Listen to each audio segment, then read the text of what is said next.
Com a reforma trabalhista de 2017 e o aumento da dificuldade financeira das empresas em função da pandemia, a pejotização vem ganhando cada vez mais força no mercado de trabalho, já representando hoje, segundo estimativa do PNAD, órgão federal que faz pesquisa em domicílio, por volta de 20% do total de trabalhadores do país. Então, imagina você, um a cada 5 profissionais hoje estão no modelo PJ. No Gestão de Pessoas dessa semana, o programa semanal de entrevistas sobre os principais cases, tendências e boas práticas de RH do momento, nós vamos te ajudar a entender tudo o que você precisa saber para prevenir riscos com profissionais PJ.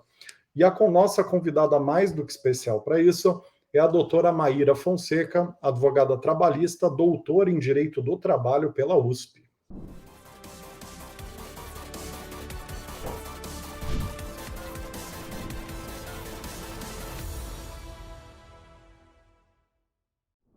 Doutora Maíra, seja muitíssimo bem-vinda aqui ao programa.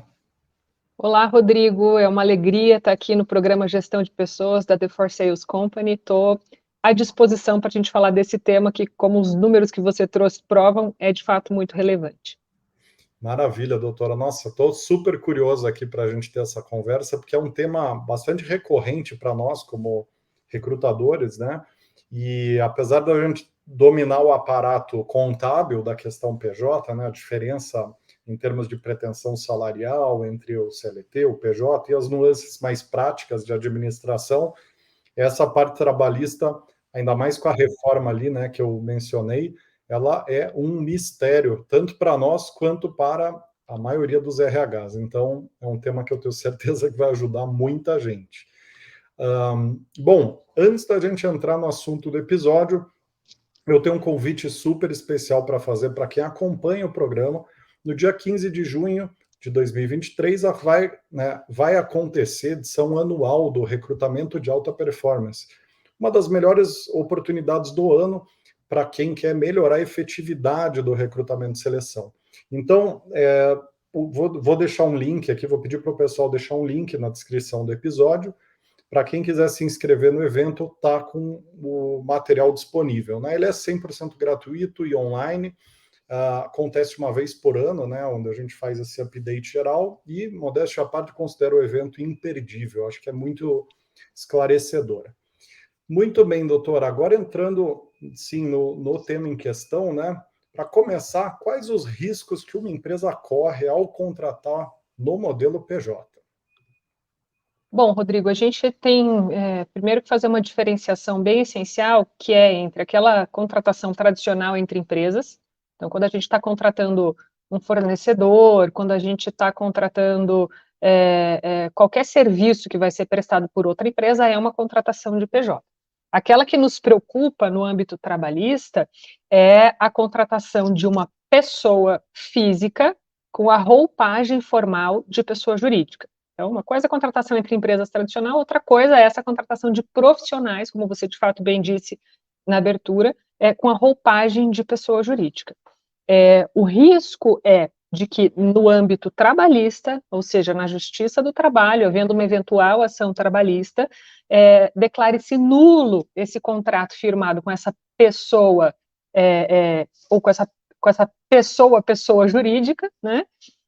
Reconhecendo-se o vínculo de emprego e condenando-se a empresa contratante a pagar todas as verbas que seriam devidas no contrato de emprego tradicional. Então, 13º, férias, enfim. Né? Pode ser caro, né? Uhum. Perfeito, doutora. E quais as possíveis penalidades e consequências caso seja constatada essa relação disfarçada de emprego, além dessa questão de você ter que restituir todo o aparato, né, que o modelo CLT preconiza, né, você equiparar os benefícios, quais outros impactos que podem haver nessa deliberação judicial, né, considerando o vínculo empregatício? Rodrigo, então, de fato pode ser uma condenação cara, porque além daquilo que já é dado, né, então aquilo que é, digamos, automático, que se aplica no contrato de emprego tradicional, então se houver essa declaração de nulidade, né, da contratação da PJ, reconhecimento do vínculo, portanto, o pagamento de 13º, férias acrescida de 1/3, FGTS, há aqueles outros riscos que ficam escondidos quando você tem uma relação de pejotização, né? Então, de contratação de profissional por PJ. Por quê? A gente, empresa, faz a contratação dessa PJ, ou desse PJ, dessa pessoa PJ, né? E aí fica com uma sensação de que não é necessário, de fato, ter nenhum cuidado em relação à jornada de trabalho, que não é necessário ter nenhum cuidado em relação a uma eventual equiparação salarial, a um trabalho que possa ser prestado, por exemplo, à noite ou num domingo, porque afinal é uma PJ, a PJ não tem proteções sociais, né? Mas quando acontece o reconhecimento do vínculo, né, a declaração de nulidade dessa contratação, o reconhecimento do vínculo na Justiça do Trabalho, tudo isso vai ser investigado. Então, tem alguns clientes que, por exemplo, entendem por fazer a contratação PJ, a gente já vai entender quando ela é de fato muito arriscada e quando ela é menos arriscada, mas alguns clientes que optam por fazer a contratação de profissional por PJ e já fazem uma avaliação de risco. Então, eu sei que eu tenho risco de 13º, férias, FGTS, então vou fazer uma provisão, enfim, né? Só que o problema é que isso pode se desdobrar nesses outros elementos que são muito difíceis de prever, né? Então, essa pessoa entra com a ação, ela ganha o reconhecimento do vínculo, ela ganha todas essas verbas, eventualmente verbas relacionadas à rescisão do contrato, dependendo de como aconteceu essa rescisão, né? Então, aviso prévio, a multa de 40% do FGTS, enfim, e ainda vai dizer, mas eu trabalhava 10 horas por dia, quero 2 horas extras por dia, isso não estava provisionado, né?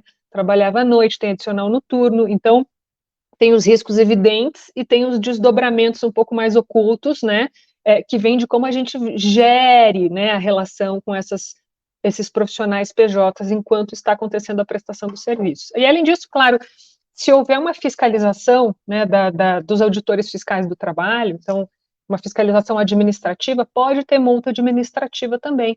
É uma discussão grande, né, se o fiscal pode dizer, esse PJ é fraudulento ou não, a gente discute longamente isso, tanto no judiciário quanto na academia, né, nas escolas de direito, mas há um risco, sim, já atuei em casos de discussão de multas aplicadas porque o fiscal do trabalho entendeu que estava fraudulenta a contratação de profissional por PJ. Interessante.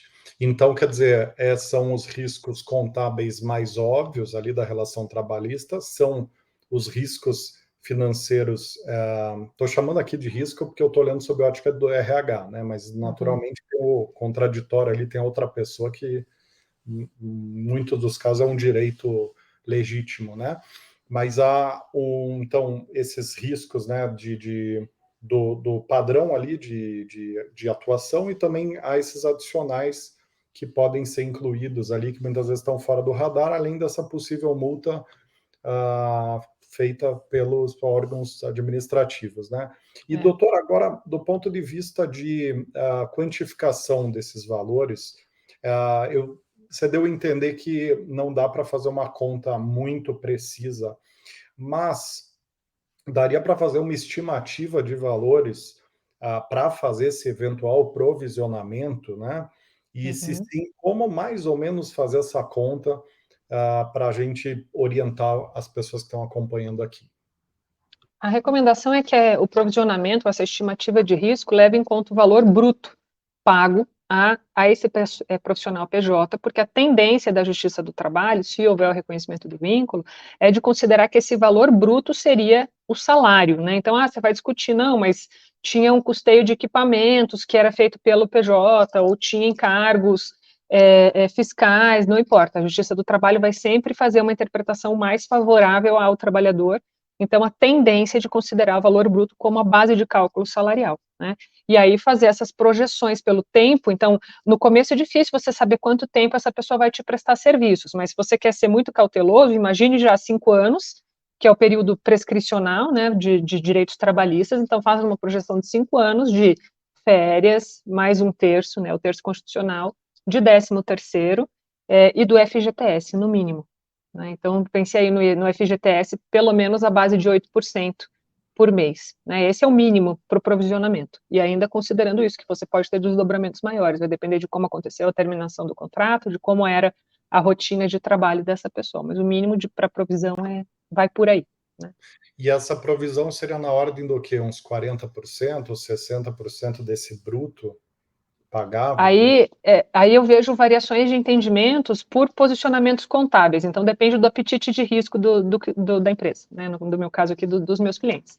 Eu tenho clientes que provisionam o valor total, depende, né, das orientações de conselho, depende, né? E tem cliente que provisiona 50%, tem cliente que provisiona, a depender da nossa estimativa, que vai variar muito, Rodrigo, de caso a caso, de probabilidade, né, de condenação. Então, o risco de condenação é possível, provável, né, provável, possível ou remoto, né, a gente só consegue fazer essa apuração jurídica já sabendo, em cada caso, como é que vai ser a prestação laborativa.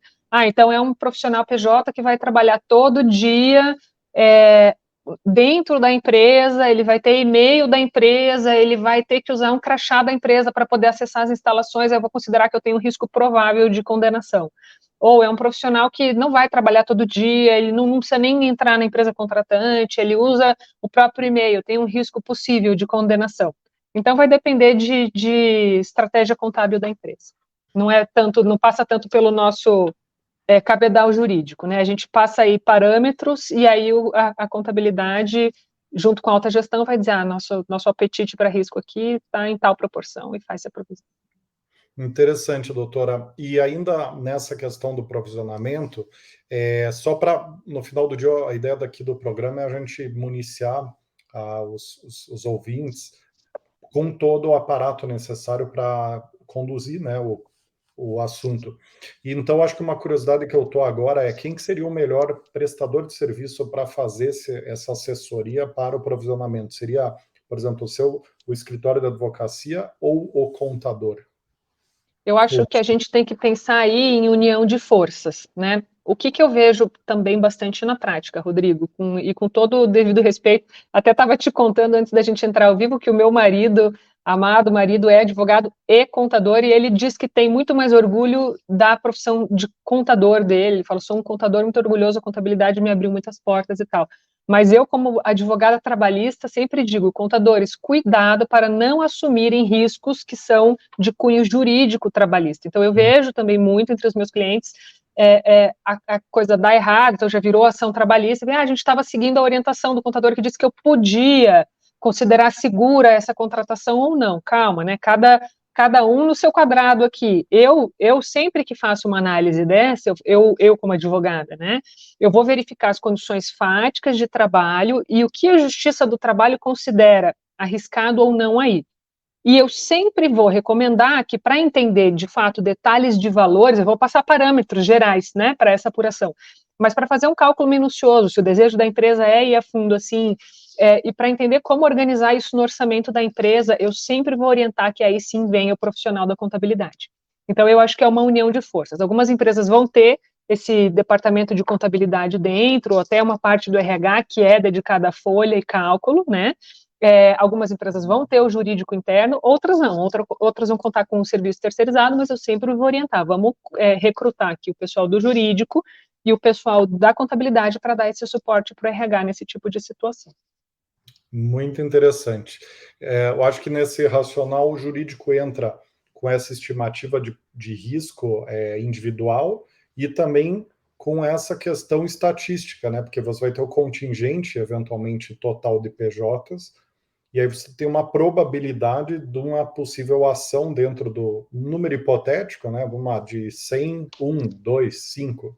Então, um provisionamento que eu imagino que deve ter um racional aí de probabilidade de virar uma ação e probabilidade dessa ação ser perdida, né? Então tem uma fórmula aí por trás, né, doutora? E aí eu entrego essa apuração ao pessoal da contabilidade mesmo. Isso passa ao largo do jurídico. Maravilha, claríssimo. Agora vamos entrar na questão de entender melhor como que o risco se materializa, né? Quando saiu a reforma tributária, que você falou do seu marido, eu já me confundi aqui. Quando saiu a reforma trabalhista, a tributária ainda tá no forno ali. É uma né? briga. Tomara que saia ainda esse ano, né? Ainda está em discussão. Mas quando saiu a reforma trabalhista, se falava muito que passou-se a permitir o formato PJ de uma forma mais ampla, né? Inclusive, em algum momento falava-se que para cima de 15 salários sindicais já entendia-se a pessoa como hipersuficiente, se eu estou usando o termo certo aqui, e, portanto, ela estaria fazendo um acordo com a empresa e esse acordo prevaleceria sobre a legislação. O que de fato mudou ou não com a reforma trabalhista de 2017? É uma excelente questão, tá? Eu acho que é o ponto central quando a gente pensa em balizas jurídicas, né?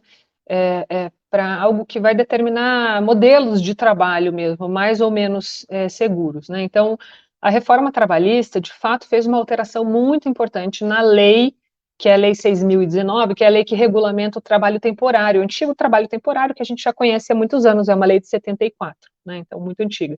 E a reforma trabalhista, então, de 2017, acrescentou um artigo, é o artigo 4A nessa lei, e esse artigo, ele vem autorizar, e aqui eu vou resumir nas minhas próprias palavras, mas ele vem autorizar a terceirização para uma outra pessoa jurídica, por parte das empresas. Então, eu, pessoa jurídica, posso terceirizar para outra pessoa jurídica qualquer das minhas atividades, inclusive a minha atividade fim. Isso foi uma alteração muito importante legislativa, porque até 2017 a gente se baseava no entendimento da Justiça do Trabalho, uma súmula, que dava uma baliza oposta a essa em relação à terceirização. Era possível terceirizar qualquer atividade meio, né?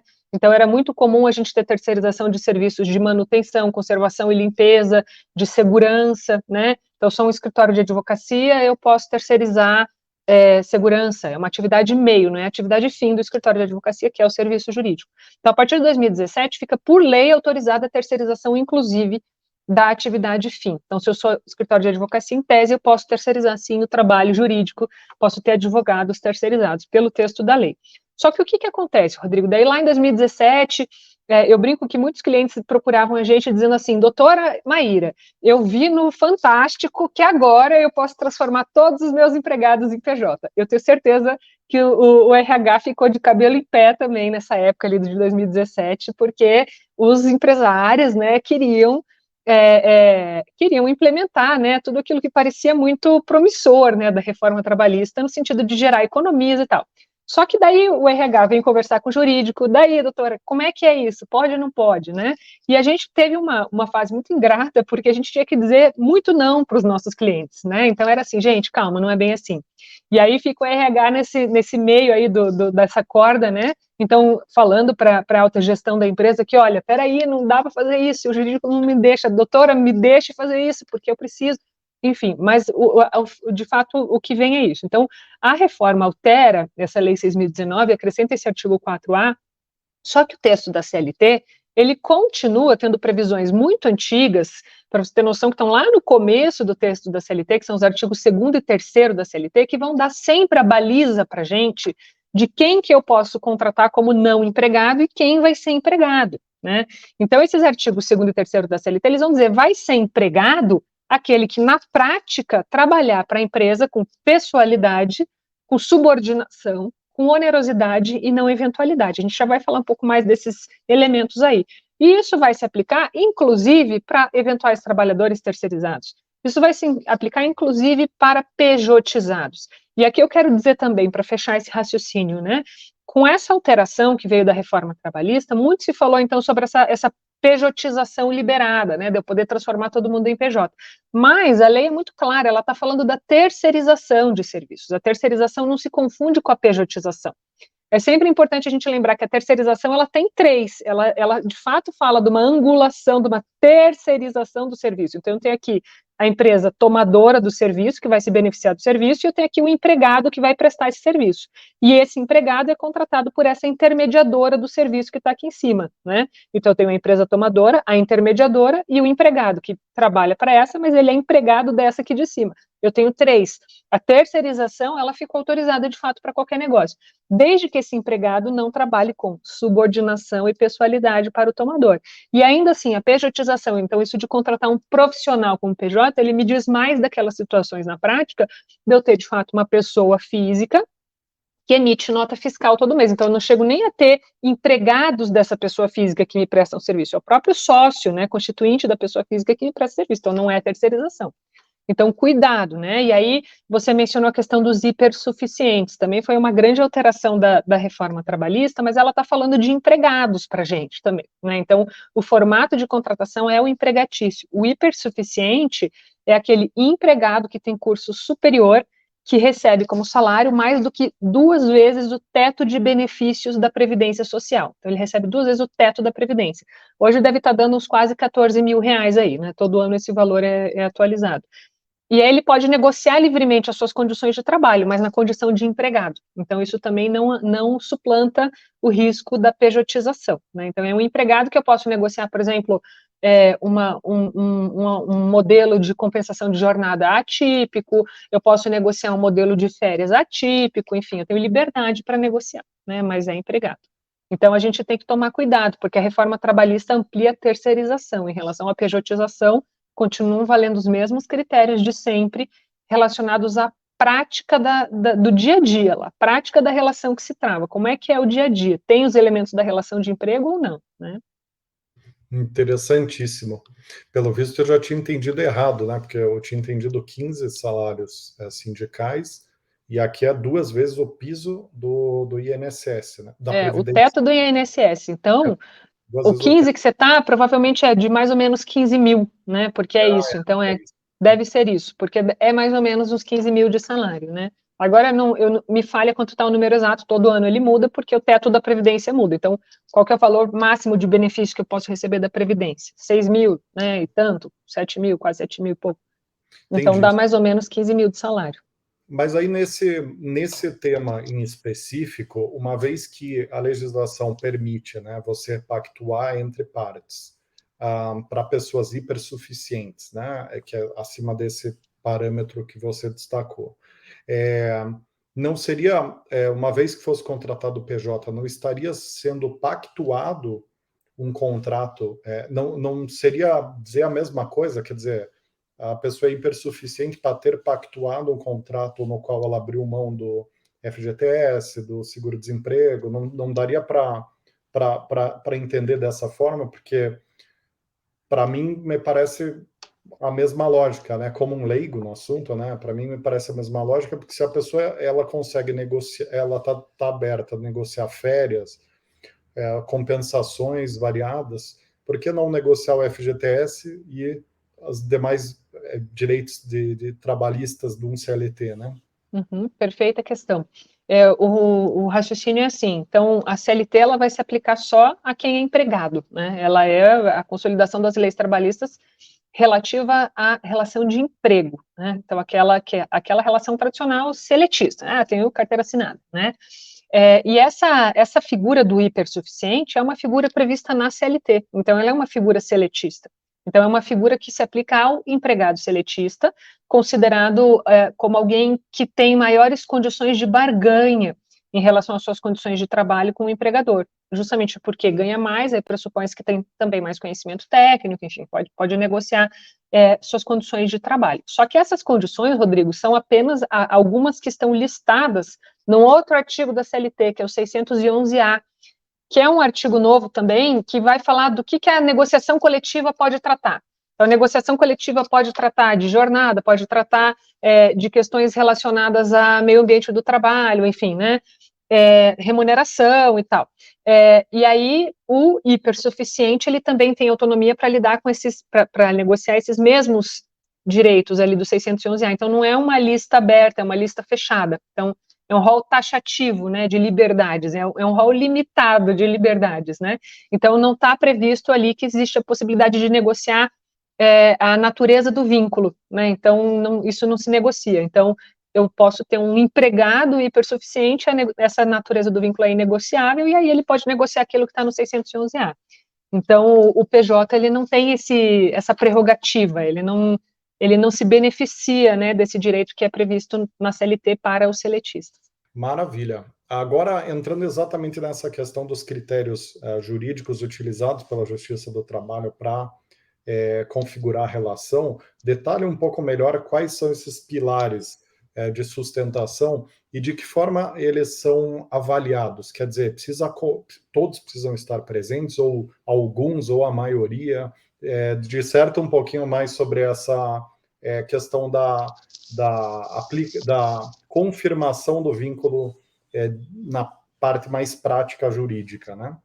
Perfeito, acho que essa é a questão central, né? Então, por exemplo, quando a gente vai entrar com uma due diligence para fazer uma análise de riscos de uma empresa, em alguma operação de fusão e aquisição, e a gente vê que tem contratações assim, de profissionais PJ, o que a gente vai analisar? Ah, tá bom, eu vou ver se tem contrato, eu vou querer olhar isso, mas o que eu vou querer saber na prática eu vou entrevistar os gestores dessas pessoas para eu entender se na prática esses elementos aqui estão presentes, para eu fazer meu apontamento de riscos no meu relatório. São 4 elementos fundamentais que estão no texto da CLT, tá?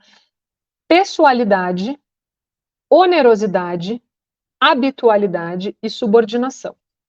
Em geral, o entendimento da Justiça do Trabalho e da doutrina trabalhista é que para você ter o vínculo de emprego, Rodrigo, esses 4 elementos têm que estar presentes. Todavia, na prática, já vi ações e mais ações, condenações e mais condenações que priorizaram um dos elementos em detrimento de outros. Então, eu posso ter, por exemplo, uma habitualidade relativa, mas eu tenho uma subordinação muito contundente, vínculo de emprego. Então, assim, dá para dizer que o elemento mais perigoso é sempre a subordinação, mas, claro, a gente vai ter, assim, uma probabilidade gigante de condenação se os 4 elementos estiverem presentes. O que são esses elementos, né? Então, o que é, primeiro, a pessoalidade?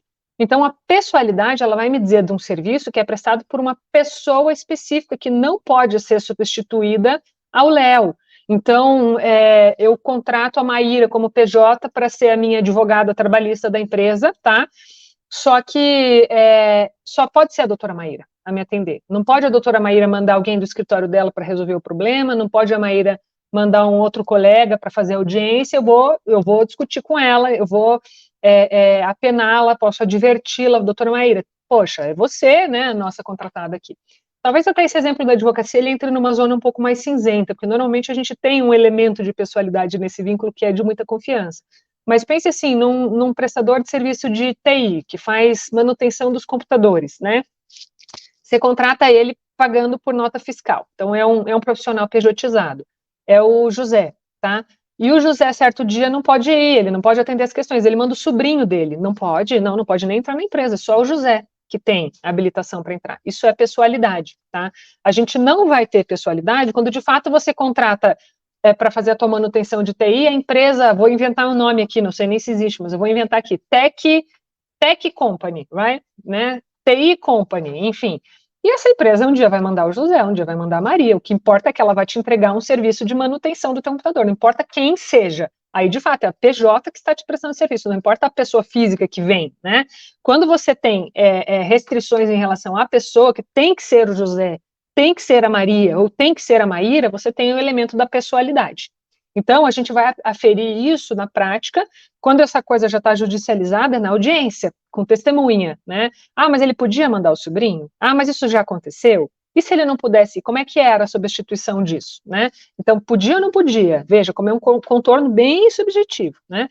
Quanto ao elemento da onerosidade, ele é muito simples, é um serviço que não é prestado de forma gratuita, raramente você vai ter alguma discussão num serviço gratuito, né, a não ser que você tenha algum serviço voluntário aí, distorcido, enfim, né, mas você vai ter algum pagamento, né, a gente até vai falar disso também mais para frente aqui, qualquer forma de pagar mais segura, mas você tem pagamento, ou seja, é um serviço oneroso. Então, o José, ele recebe para me prestar serviços, eu tenho pessoalidade e onerosidade.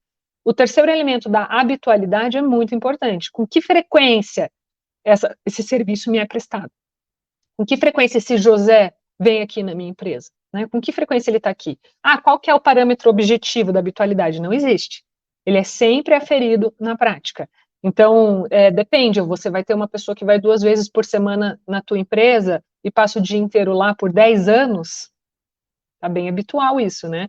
Agora, por 2 meses, foi na minha empresa 2 vezes por semana, depois nos próximos 6 meses foi uma vez, depois foi uma vez a cada 2 semanas, variou. Então, assim, a gente afere na prática. Agora, certamente, se é um profissional PJ que está indo todo dia lá dentro trabalhar, você tem habitualidade, né?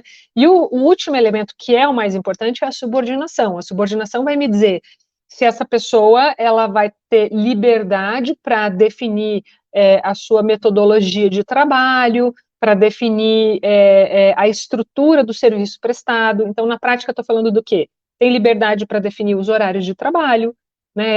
Eu tenho um combinado de entregar tal serviço, não importa quando eu vou trabalhar nesse serviço, o que eu preciso é entregar o serviço, não importa o volume de horas que eu vou colocar nisso, né? Se você tem um contrato de PJ que já tem lá a previsão de, vai trabalhar 40 horas por semana, sinal vermelho já, né? Então, tanto pelo elemento da habitualidade, quanto pelo elemento da subordinação. Por quê? Eu tenho que te entregar um produto ou um serviço, não importa como eu vá te entregar isso. O que importa é a qualidade do que eu estou te entregando. Como eu vou produzir isso, se eu sou de fato uma PJ similar a um autônomo nesse caso, eu que defino os meus critérios. E aí entra também na subordinação esses exemplos que eu dei antes. Então, você ter um e-mail que é da companhia contratante, né, um @ da companhia, você ter cartão de visitas da companhia contratante, crachá, uniforme, adesivo no carro, tudo isso denota subordinação. Diferente de eu ser a Maíra da Tech Company e eu entro com um crachá Tech Company, eu tenho um uniforme Tech Company para prestar serviços para a empresa X ou Y. Agora, se eu estou com, né, logomarcas da empresa contratante, mas assim, na prática a gente vai verificar muito controle de horas de trabalho, de jornada, e essa impressão, né, do nome da empregadora nos aparatos aí do empregado, né. E ainda tem um elemento que fica aqui dentro de subordinação e dentro de onerosidade, que é sobre quem vai custear os equipamentos, né? Então, se eu estou falando de uma PJ de fato, ela que custeia seus próprios equipamentos. Então, o carro é dela, o computador é dela, o celular é dela, ela que paga, a internet é dela, não me importa. Se eu começo a ter uma pessoa que eu dou o computador, eu dou o celular, ela usa o carro da empresa, a gente já tem um problema em relação à assunção dos riscos, né? Então, a gente analisa tudo isso globalmente. Agora, quando a gente começa já com uma pessoa que tem o crachá, que tem o e-mail, que tinha que ir todo dia, que tinha alguém com que controlava esse horário, aí a gente tem um risco muito grande de vínculo. É sempre o José, né? Então, são esses os elementos. Perfeito, claríssimo, doutora. Agora, entrando na questão de prevenção de riscos, que eu acho que está bastante correlacionado aqui com os 4 pilares, né, uma vez que eles são os parâmetros de constatação, né, que você trouxe. Quais são os cuidados necessários na hora de elaborar um contrato de prestação de serviço, para evitar problemas trabalhistas, né? Se é que o contrato desempenha algum papel efetivo, porque, de acordo com o que a senhora falou até agora, os fatos sobrepõem os papéis, né? Me parece, porque são 4 elementos factuais, não burocráticos. Né? Mas tem algo nessa parte de contrato de prestação de serviço que pode ajudar ou prejudicar a relação de trabalho? O critério é assim: o contrato não vai salvar a empresa, mas a empresa tem que ter o contrato. Então, assim, ele é imprescindível, ele tem que existir. Por quê? E aqui eu trago um elemento bem jurídico e processual, que ele nos fala sobre ônus da prova. O que é isso? Então, suponha que um profissional PJ entra com ação contra a tua empresa, tá? Pedindo vínculo de emprego, dizendo que, na verdade, ele era empregado, que ele trabalhava com pessoalidade, onerosidade, subordinação e habitualidade. Se a gente reconhece que essa pessoa, de fato, prestou serviço para a gente, né, e é difícil você negar quando ela prestou o serviço, né? Então, o José entrou com essa ação, ele realmente prestou serviço para a gente por 2 anos, eu tenho que admitir isso, né, na nossa defesa. Então, o José prestou serviço para a gente por 2 anos. É nosso, nesse caso, o ônus de comprovar que ele não era empregado. Como é que eu comprovo que ele não era empregado? No mínimo, tendo um contrato de prestação de serviço, porque se nem esse contrato eu fiz, fica completamente presumida a existência de uma relação de emprego, que é muito ruim para mim no desenrolar do processo. Então, eu tenho que ter o contrato. Então, é fundamental. E, claro, tomar o cuidado, é muito mais assim, a existência dele tem que existir, o contrato de prestação de serviço entre PJs, né?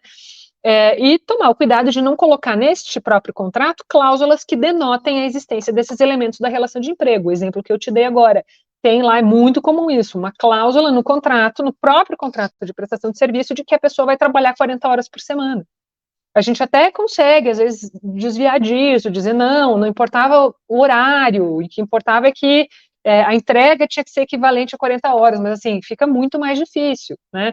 Então, não fixar tempo de trabalho, menos ainda horário de trabalho, né? Então, volume de trabalho, volume de horas não é interessante, menos ainda horário, então das 8 às 9 nunca, tá? Prever também, de preferência, uma remuneração que seja variável, proporcional ao serviço prestado, então também é muito comum a gente ter remuneração fixa para profissional PJ. É difícil defender isso, porque afinal a gente está contratando o produto que ele entrega, né, o resultado daquele trabalho prestado. Então, todo mês ele entrega o mesmo volume, então ele tem uma frequência muito habitual aí, enfim. Então, não é um elemento objetivo, às vezes a gente até tem, de fato, remuneração fixa e o contexto fático justifica isso, mas o ideal é que você tenha uma remuneração ali por peça ou tarefa, enfim, pela entrega em si, né?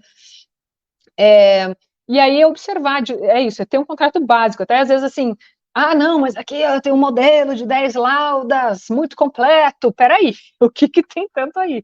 Porque o que me importa mais é o dia a dia que exista um contrato, que prevê que aquilo é uma prestação entre pessoas jurídicas.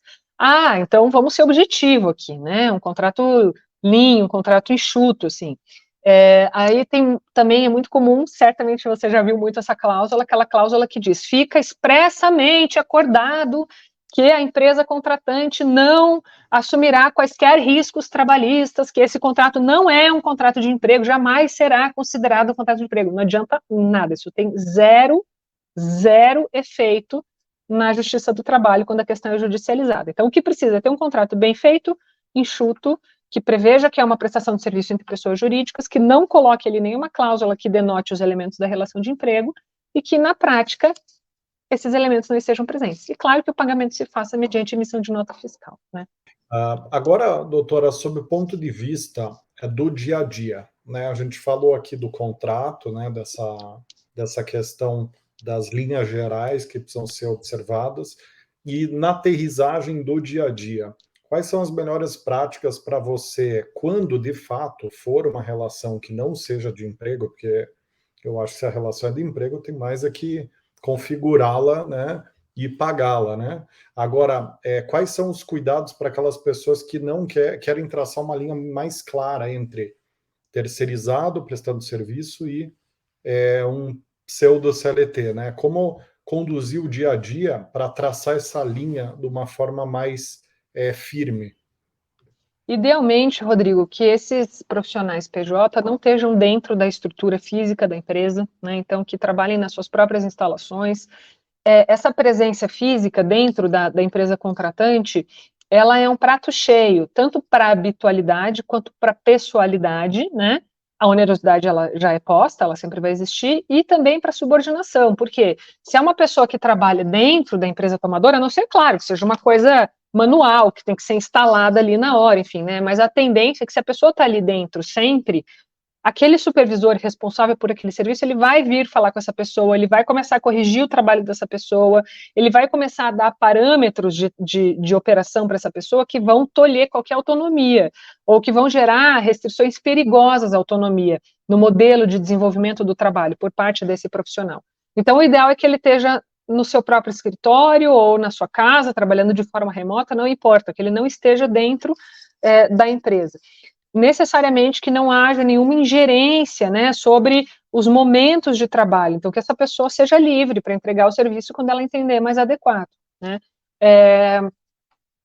Ainda, né, que ela tenha, assim, custeie todo o ferramental de trabalho dela mesma, então ela usa o computador dela, são coisas bem do dia a dia, né, usa o computador dela, o celular dela, o carro dela, não tem reembolso de gasolina, não tem nada disso. Mas aí não fica interessante. Não, como é que a gente suplanta? Como é que a gente deixa interessante uma contratação PJ para um profissional que de fato não é um empregado, né? Fazendo uma contraprestação interessante. Então, não é colocando penduricalhos, né? Mas tem custeio de gasolina, mas tem que o celular... Não, você faz uma contraprestação maior, né?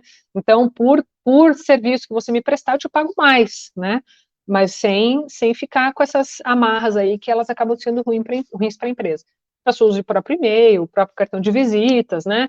Que não tenha, que a empresa não exerça o que a gente chama de poder disciplinar sobre este profissional PJ, então não pode ter advertência, não pode ter suspensão, não pode ter bronca, não sei o que, tudo tem que ser negociado, tem que ser composto, né? Enfim, então é isso, é entender que não é alguém que está sob os ditames de subordinação, né? Alguém que tem que ter autonomia no desenvolvimento das suas atribuições. Então, assim, não tem milagre, não tem jeito, né? Se alguém que vai estar inserido, que tem que ter o seu trabalho corrigido, que tem que ter um horário controlado, não tem saída, tá?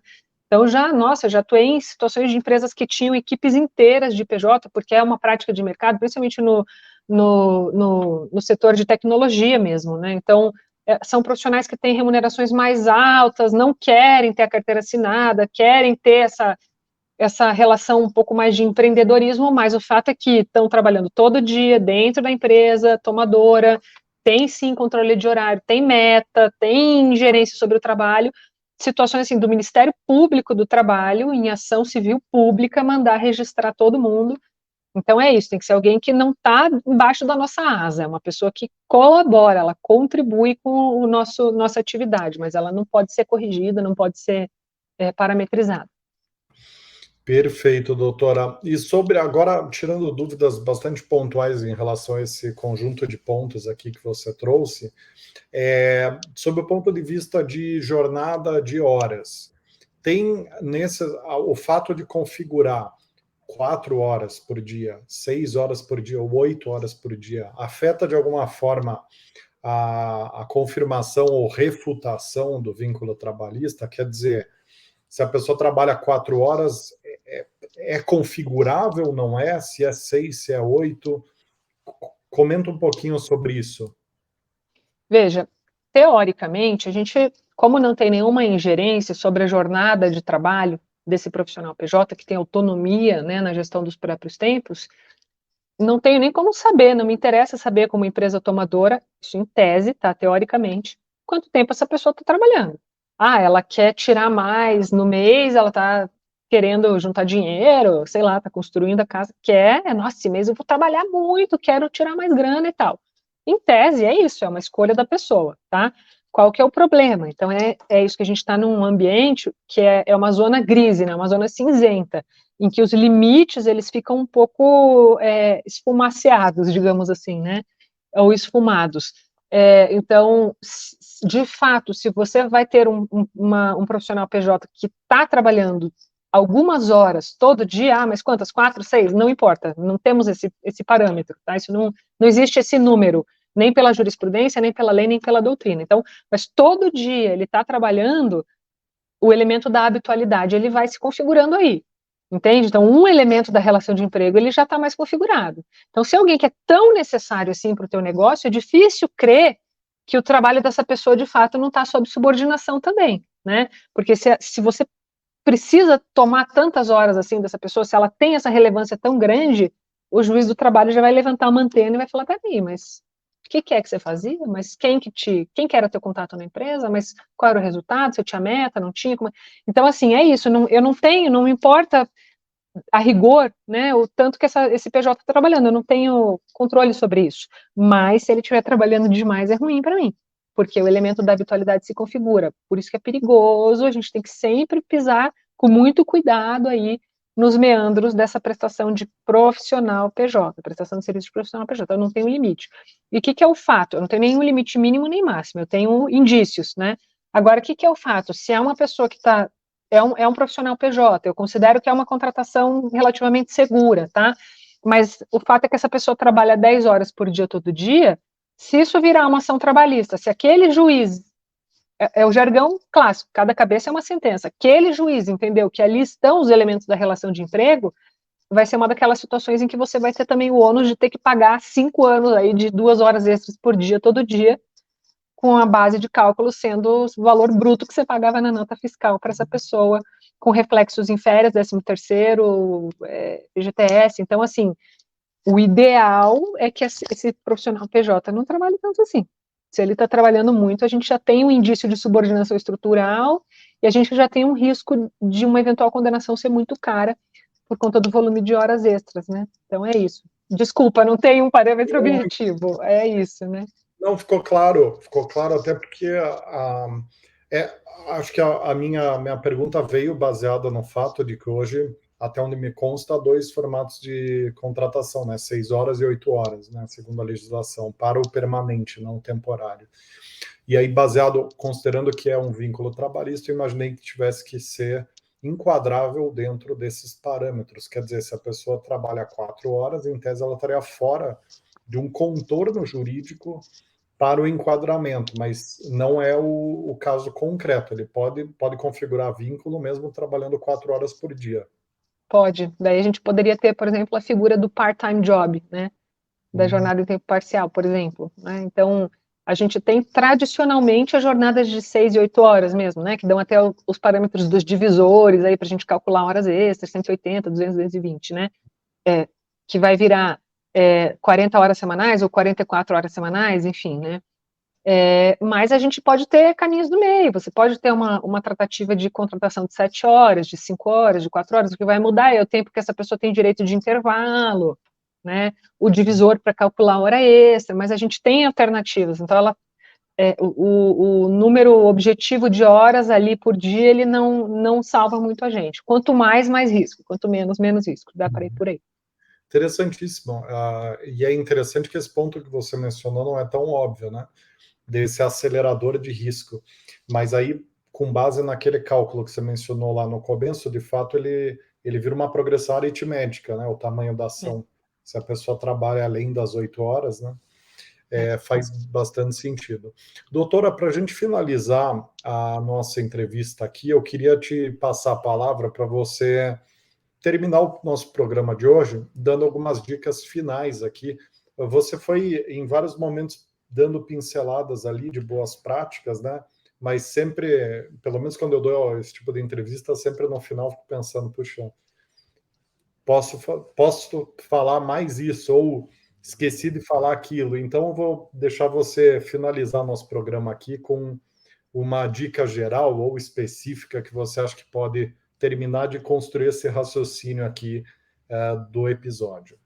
Legal, Rodrigo. Eu acho que a dica essencial, central, é que as empresas lembrem do princípio da primazia da realidade sobre a forma. Então, a gente não tem solução documental, formal, não tem solução legal que vá permitir que alguém que de fato trabalha como um empregado seja retirado, né, da proteção da CLT e não tenha carteira de trabalho assinada com segurança.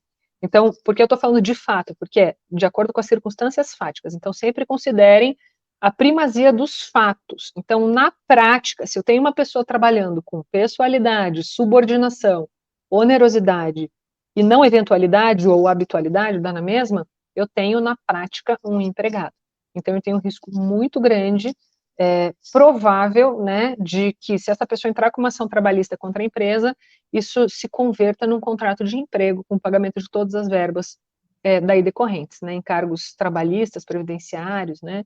Então, atenção à primazia da realidade em relação a esses elementos da relação de emprego. Agora, claro, também tomem o cuidado de ter a documentação necessária, tenha contrato, pague por nota fiscal, mas sempre observando os elementos na prática. É isso. Perfeito, doutora, claríssimo. Queria te agradecer muito pelo teu tempo, disponibilidade aqui com a gente. Adorei a conversa, acho que deu para cobrir tanto uma questão de preparação quanto de dia a dia, boas práticas. Então, acho que a gente conseguiu entregar além até do prometido aqui na problemática do episódio. Então, em nome de toda a comunidade que segue o programa, queria te agradecer mais uma vez. E antes de encerrar, caso as pessoas queiram te contatar de alguma forma, quais são os canais para chegar até a senhora, né? Eu tenho, então, um site, é só colocar Maíra Fonseca ali na internet, já vão achar o site do meu escritório, ali tem os meus contatos. O e-mail é muito fácil de lembrar, é mf, M de Maíra, F de Fonseca, então mf@mairafonseca.com.br. E estou também no Instagram, costumo postar algumas coisas ali, novidades trabalhistas que sejam relevantes, que é o Maíra SM Fonseca, lá no Instagram. Então, esses são os principais canais. Perfeito, doutora, muito obrigado. E para quem está nos acompanhando até aqui, gostou do conteúdo, deixa o like no episódio, se inscreve no canal da The Four Sales Company no YouTube ou na sua plataforma de podcast preferida. Lembrando que o programa é distribuído em mais de 10 plataformas de podcast. E por hoje é isso. Nos vemos no próximo episódio. Um abraço para você, doutora, e para todas e todos que estão até aqui. E até lá. Um abraço, Rodrigo. Tchau, tchau.